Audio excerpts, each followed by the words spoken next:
Thank you. I appreciate this opportunity to float an idea that I hope members of SPJ will find interesting.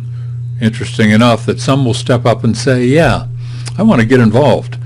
But also interesting enough that others will say, here's something that could be added to the mix, to the planning and implementation of an initiative called It's the People's Data. The foundation for this proposal is, first, to agree that the digital age is driving changes in every aspect of our culture and life. In this case, that specifically includes the traditional role of the people's access to governmental data. These changes are rooted in the basic process of what we do, not only as journalists, but the process tied to all intellectual activities. We, as information workers, take in data in a variety of forms. We analyze that data, which produces information that we print or broadcast back into the digital ecosystem. Call that environment the datasphere, a theoretical place where all data resides. But times have changed. Today, essentially all that data exists either as ones and zeros or is translated from ink on paper hard copy into ones and zeros. That digital form is necessary to efficiently pass that data to colleagues or citizens. That data form is necessary to conduct any qualitative, quantitative, or geographic analysis of that data. Therefore, government documents per se, long the treasure sought by reporters and active citizens, are not important. It is the data that used to be in or on physical documents that is necessary for analysis, the analysis that helps us understand what the government or other public agencies is and are doing. This calls for, I believe, a shift in our thinking and a shift in our vocabulary. That is, we should no longer just talk about freedom of information, but think more in terms of freedom of data.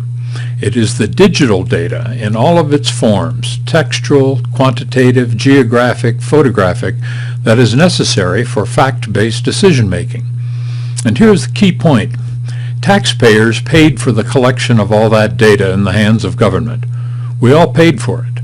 Ergo, it's the people's data, and we want it. We want that data without having to go through the obstacle course of multiple offices, bureaucrats, and printed forms. The Society of Professional Journalists has a long and admirable history of challenging our governments to make available the people's data. These battles have been fought in jurisdictions at all levels, in the cities and in the states, and in all types of agencies. Notable, too, are the watchdog efforts and challenges conducted at the national level by SPJ members and leaders like David Collier, Catherine Foxhall, and Sonny Alvarado. Efforts like theirs, and those of many others, have been invaluable in demonstrating the contributions of the Society of Professional Journalists to our student and professional colleagues and to the nation. But I think it is time to expand on these efforts because of the changes driven by the digital age.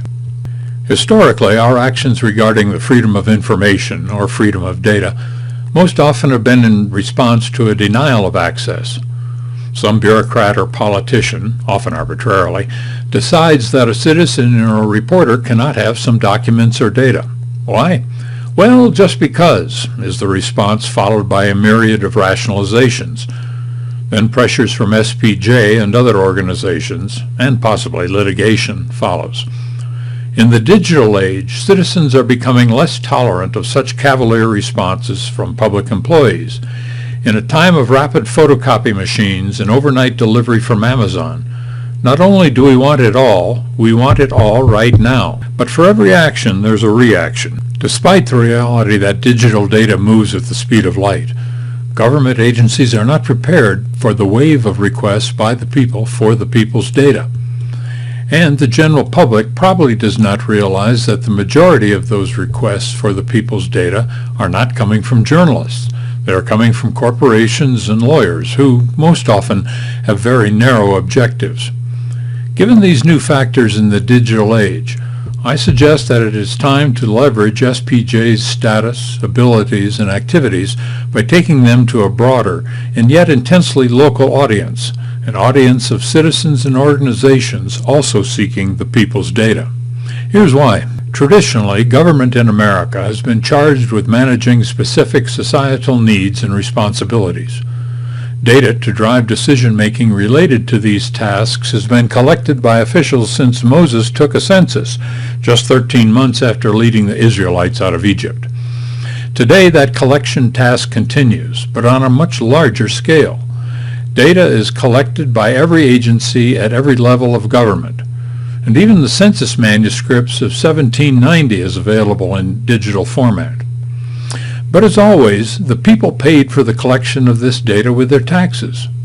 Therefore, it is the task of government, a relatively new but vitally important task, to make the people's data available to the people. The Society of Professional Journalists can work to change the political culture so everyone in government understands that a key aspect of their job is to make the people's data available to the people. Give us the data pertaining to education, transportation, public health, infrastructure. Give it to us in the most original, fine-grained format as possible, and give it to us in the shortest possible time.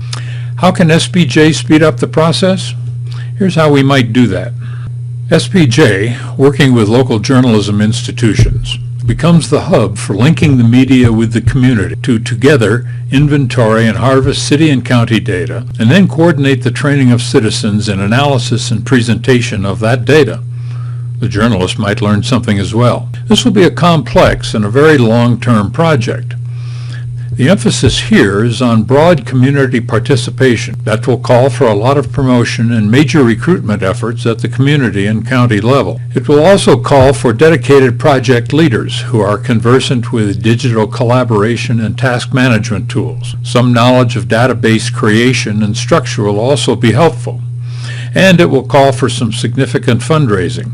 But this is a scalable project, a project that can start with one or two small-town efforts and build to some proof-of-concept tools and case studies that can be tested, measured, refined, and tested again before rolling out the initiative to all of our SPJ chapters. A challenge? Sure.